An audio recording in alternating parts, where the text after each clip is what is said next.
saya katakan dosa apa yang tidak ada di Indonesia akan menimpakan wabah dan penyakit yang belum pernah terjadi pada umat-umat sebelumnya. Sunnah yang itu dijamin kebenarannya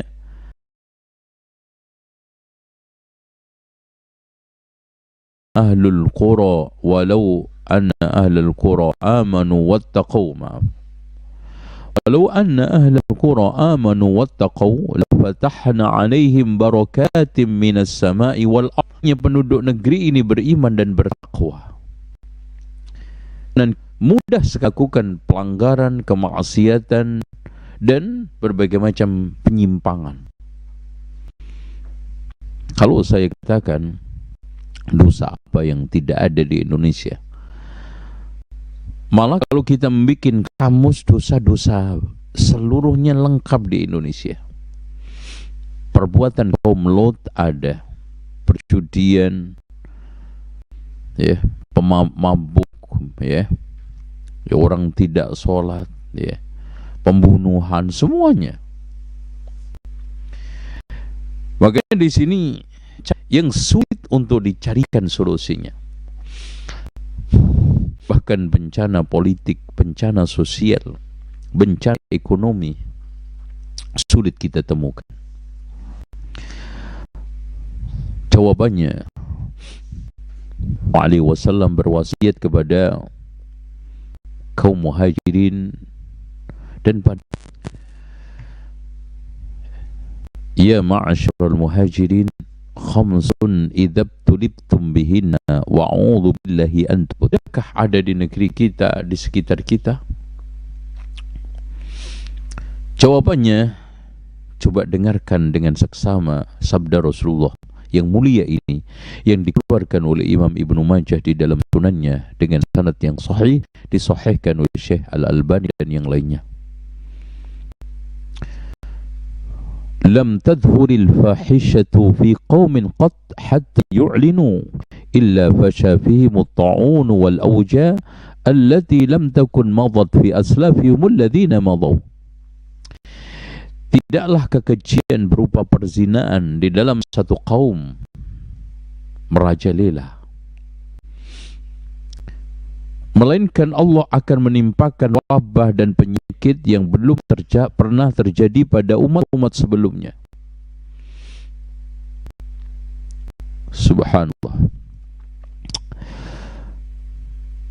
Coba perhatikan bagaimana tiap hari ditemukan obat-obat, farmasi melakukan penelitian, tetapi selalu penyakit itu lebih dahsyat. Kita selalu berpikiran materi, kita selalu berpikiran logika yang kadang-kadang membunuh kita sendiri. Karena banyak hal yang kita tidak bisa logikakan yang terjadi di sekitar kita.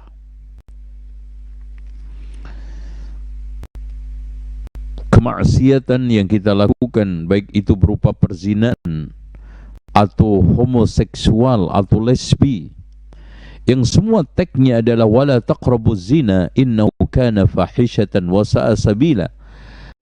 Satu keburukan perilaku dan jalan hidup yang paling buruk ditempuh oleh manusia. Apalagi kalau sudah homoseksual, Rasulullah mengatakan uqtulul fa'il wal maf'ul. Bunuhlah orang yang mengerjai dan yang dikerjai. Dan dosanya, kata Imam Mujahid, seandainya kaum homo itu mandi untuk membersihkan kotoran liwatnya dengan seluruh tetesan air langit, maka dia tidak akan menyucikan dia. Allahu Akbar.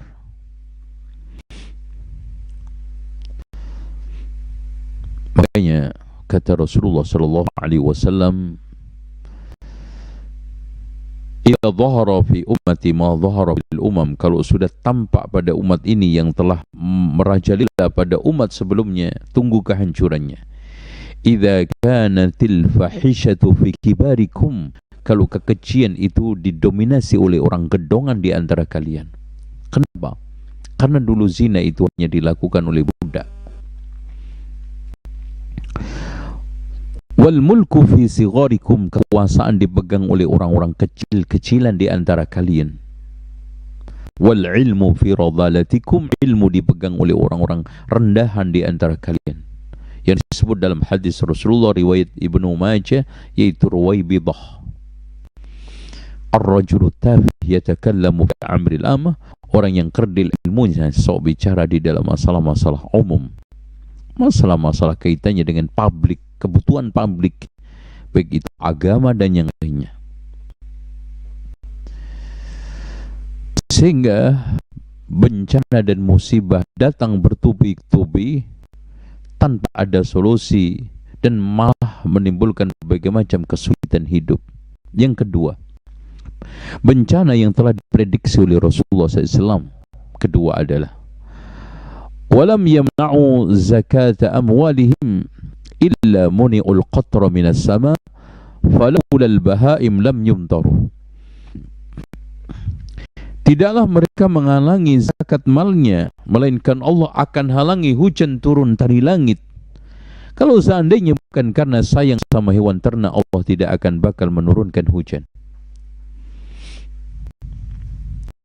Afara'aitumul ma'a alladhi tashrabun antum anzaltumuhu minal muzni am nahnul munzilun. Kamu renung tidak air yang kamu minum? Apakah kamu yang menurunkan dari langit atau saya, kata Allah. Ya. Tapi manusia, wa qalilun min ibadiyas syakur, sedikit sekali hambaku ini yang bersyukur.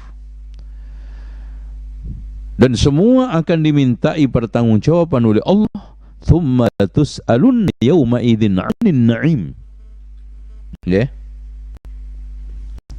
Bukan hanya tidak bersyukur, manusia malah menentang Allah, manusia malah mencoba untuk sombong kepada Allah Subhanahu wa ta'ala. Kesombongan itu tampak di dalam firman Allah surat Al-A'raf ayat 146. Sa'asrifu an ayati alladhina yatakabbaruna fil ard.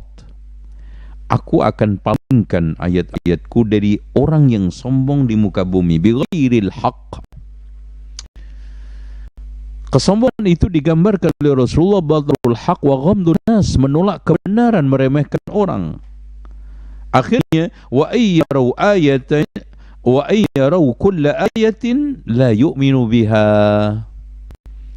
Ketika mereka itu melihat, menyaksikan ayat-ayat Allah, setiap ayat Allah dipajangkan, setiap ayat Allah dituturkan, setiap ayat Allah ditampakkan, tidak mau beriman. La yu'minu biha. Bahkan menyombongkan diri, menolak dengan berbagai macam kemampuan materinya mungkin, kemampuan otaknya mungkin, ya.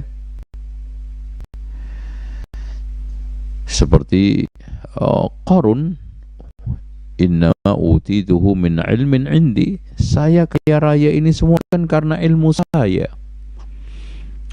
Wa iya raw sabilar rusydi, kalau dia melihat tampak pada dirinya satu jalan yang lurus, la yattakhiduhu sabila, tidak digunakan sebagai jalan untuk hidup.